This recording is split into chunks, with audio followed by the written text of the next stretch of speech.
Three people disappeared inside the Vatican archives in 1987, and their last digital trace was accessing a file labeled Vero. Dr. Elisa Ferraro didn't know that. But the moment she opened that same file, something inside her whispered, "Close it now." She didn't. She was cataloguing a 15th century papal letter when she noticed the signature in the lower margin. It was delicate, looping, and too pristine for parchment aged 500 years. Monsieur Vero. The ink shimmered unnaturally under the scanning light, like it didn't belong to any known century. It felt recent, impossibly so. Curious, she ran a metadata comparison across the digital archive.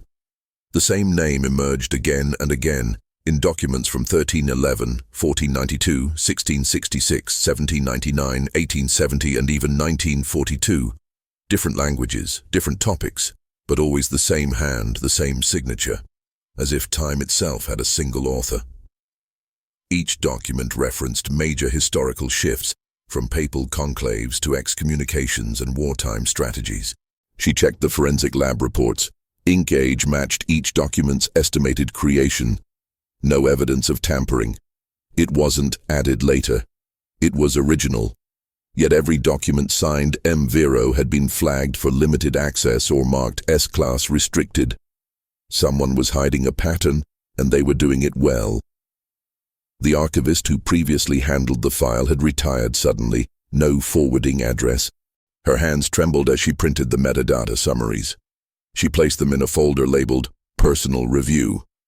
But before she could archive them, the lights dimmed, not fully off, but as if the room exhaled. Her monitor flickered in perfect, deliberate intervals. Then it went black. Silence. The hum of electronics ceased entirely, as though the air itself paused. When the screen returned, the manuscript had scrolled forward 6 pages. Elisa's heart pounded. There, at the bottom of the new page, a fresh line had appeared in identical ink. Not yours to find. The line wasn't in the original scan. It had been written in real time. She gasped and backed away, heart hammering against her ribs. The door behind her opened. Lorenzo Baldi entered, dressed in tailored grey. His shoes made no sound.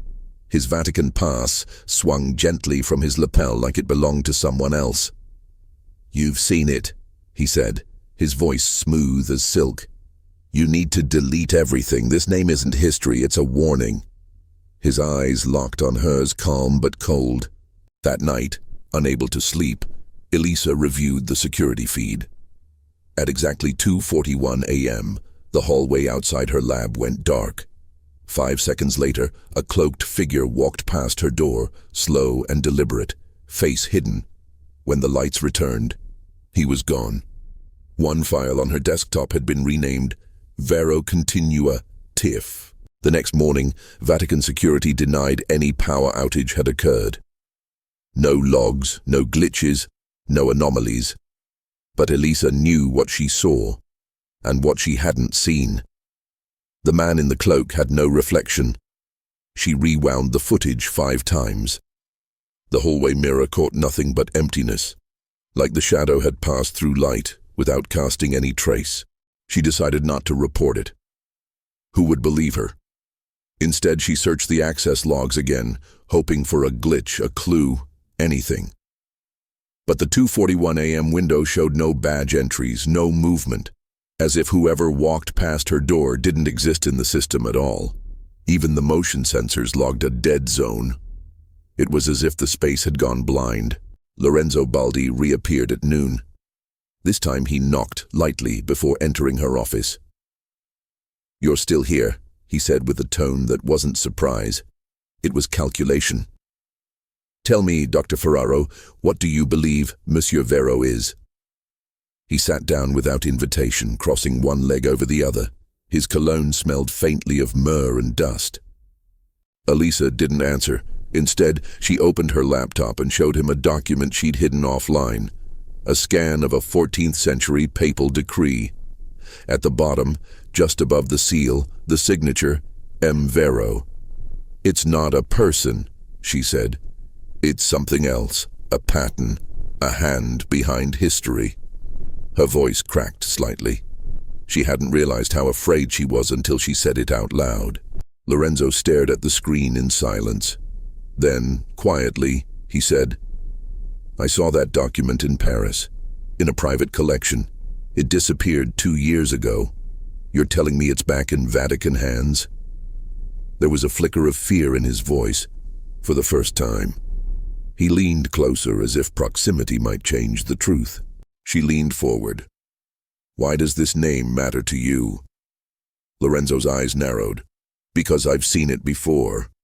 And every time I've gotten close, someone died. A professor in Ethiopia, a collector in Lisbon, a priest in Cairo, all found with that name burned into paper beside them. He pulled a worn envelope from his coat. Inside was an old photograph with that same signature in ink, scribbled on the back. Elisa froze. You think it's a person? Lorenzo shook his head slowly. No. I think it's an identity passed down, or a role played by someone, chosen every few generations, like a mask. Monsieur Vero doesn't age because Vero isn't one man. It's a lineage of silence. The words tasted like confession and prophecy combined. A notification pinged her laptop. A new file had appeared, time-stamped from the moment Lorenzo walked in. It wasn't from the Vatican servers. Its title was a single word, host. Elisa opened it and stared. It was a photograph, black and white, a face, and it was hers, but older, much older. Elisa stared at the screen. The face was undeniably hers, but aged, lined, marked by time she hadn't lived. The photograph had the grainy tone of 1940s film, same green eyes, same curve of the jaw, even the faint scar above her left eyebrow, a souvenir from falling off a bicycle at age 10, was identical. The image stared back at her, calm and unblinking. What is this? She whispered. Lorenzo didn't answer at first. He leaned over, studying the photo like it was a relic. It's not a fake, he said. This image was recovered from a monastery archive in Slovenia, dated 1943. Paper and ink tested authentic, no digital artifacts. You were already here, long before you were born. She tried to breathe, but her chest felt caged. The file wouldn't close. Host remained pinned to her screen, pulsing softly like a heartbeat. Her hands hovered over the keyboard, uncertain. You said the name is passed down. Are you saying I'm next? Her voice broke on the last word. Lorenzo shook his head. I'm saying you might already be part of it. From inside his coat, he pulled a thin, leather-bound journal and placed it gently on her desk. It looked old. Its cover bore no title, just a symbol pressed into the leather, a circle divided by a single vertical line. This is from the sealed relic archive. It belonged to a woman known only as the chronicler. Elisa opened the book.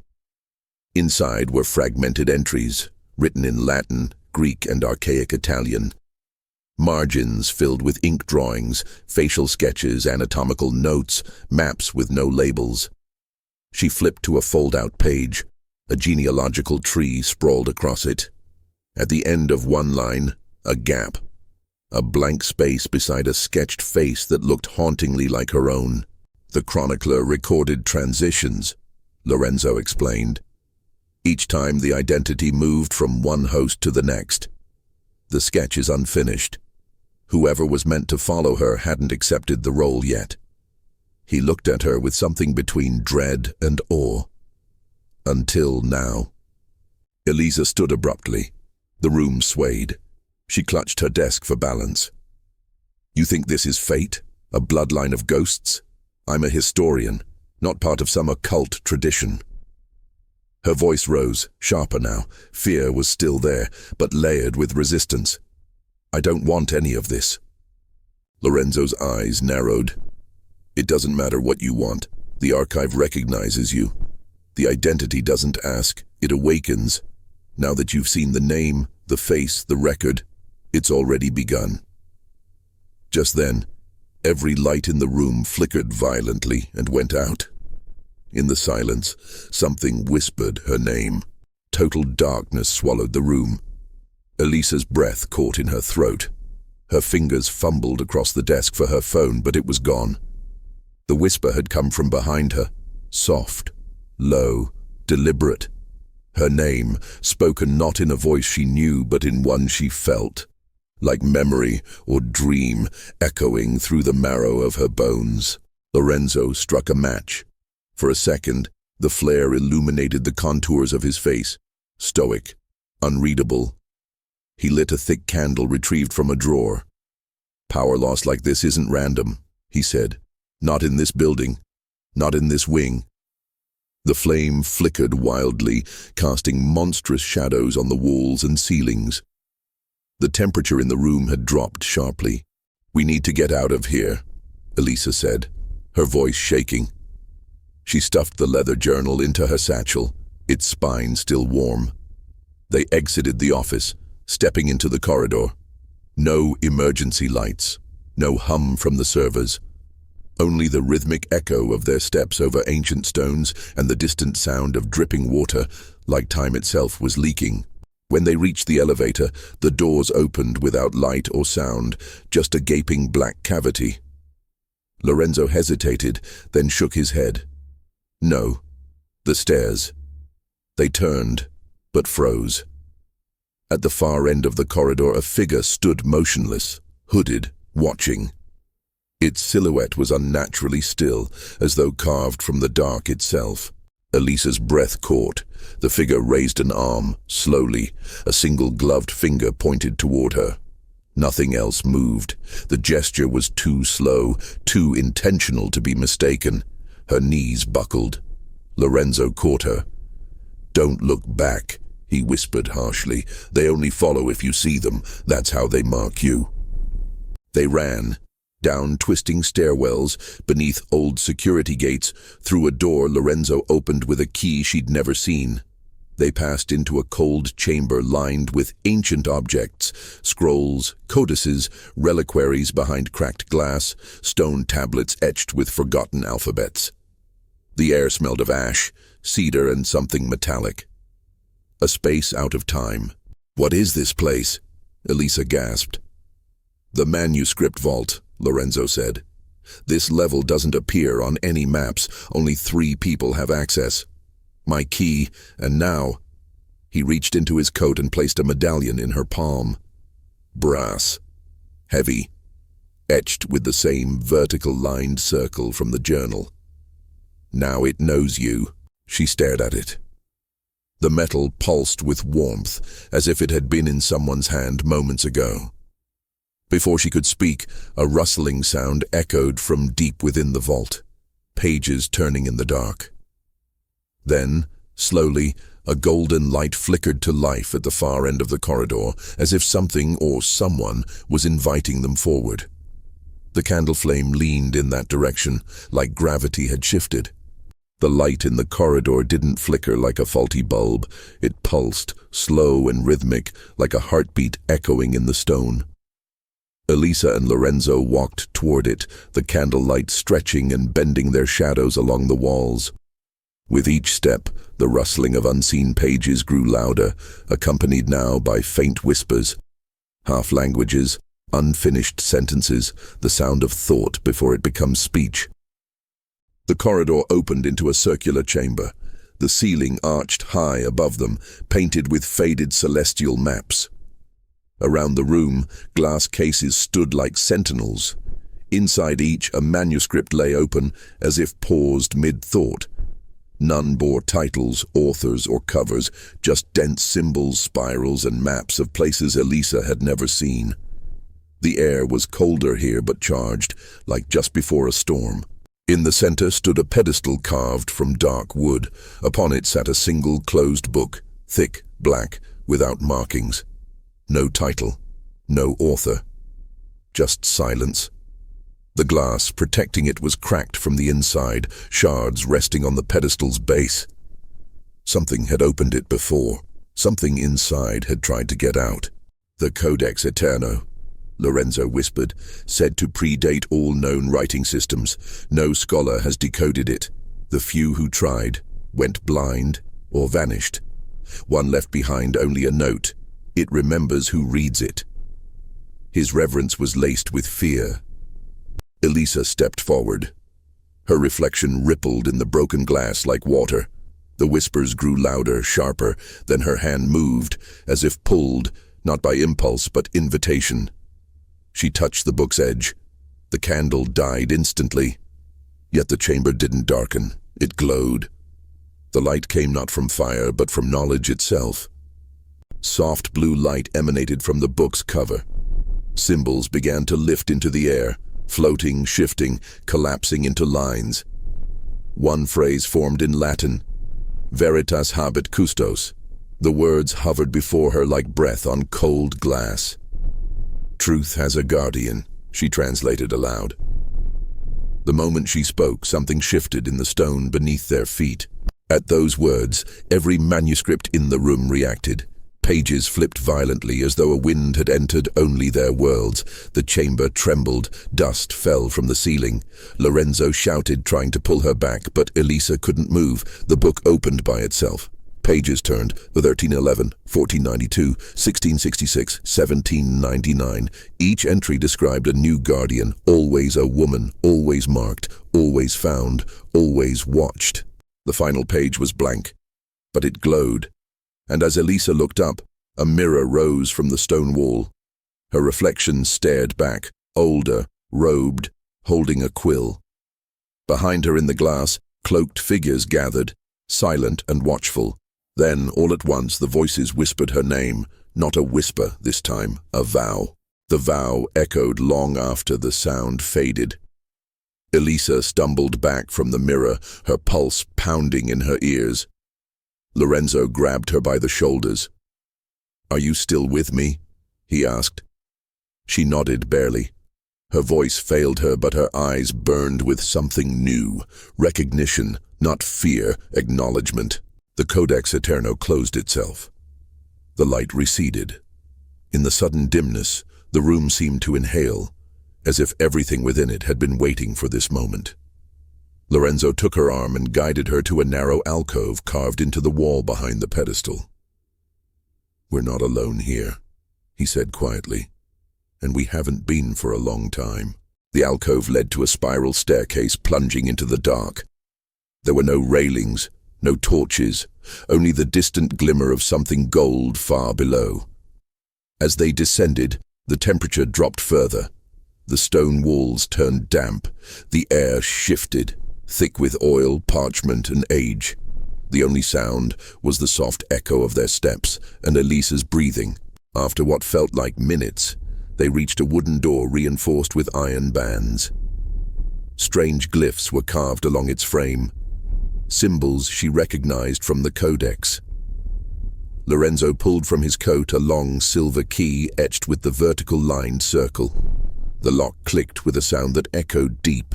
The door opened onto a circular chamber bathed in soft golden lamplight. Shelves encircled the room, each holding only one item. At the center stood a round table made of black stone. 3 empty chairs surrounded it. Above, the ceiling was lost in shadow. No sound reached them here. "This is the Scriptorium Primus," Lorenzo said. "The heart of the archive beneath the archive. Each truth recorded here exists nowhere else. Handwritten, unedited, sacred." He walked to a lacquered cabinet, opened it with care, and removed a thin scroll sealed with red wax. "Every guardian adds a chapter, and adds." Elisa sat slowly at the table. Her fingers hovered above the surface. The stone felt warm, like flesh. "Why me?" she asked. "Why now?"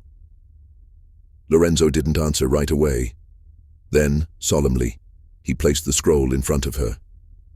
"Because you saw your name written before you lived, because the archive called and you listened." She broke the seal. Inside was a single page and a portrait. It was her, not just in face, but posture, clothing she didn't recognize but knew. Below it, a name, Vera Manus. She whispered it aloud. The air thickened. The third chair scraped back, on its own. Lorenzo stepped away. If the seat accepts you, the chronicle begins. If not, we leave. Elisa stared at the chair. Then softly, it spoke her name. The voice from the chair was not mechanical, not spectral. It was human, and it was hers. Elisa froze, her breath caught between her ribs. The stone floor beneath her vibrated gently, as if a chord had been struck beneath the surface of the world, resonating with her very bones. Lorenzo said nothing. He took 2 steps backward, his expression unreadable. It wasn't fear. It was reverence. The chair moved again, scraping slowly an inch closer. It wasn't threatening. It was inviting, like a centuries-old ritual, resuming at the exact moment it was meant to. Elisa looked at the scroll again. The name, Vera Manus, burned softly under the light. True hand, she whispered. Not a name, a designation, a legacy. She laid her palm flat against the parchment. The ink pulsed beneath her skin, and the stone table responded with a low chime, like a bell heard through fog.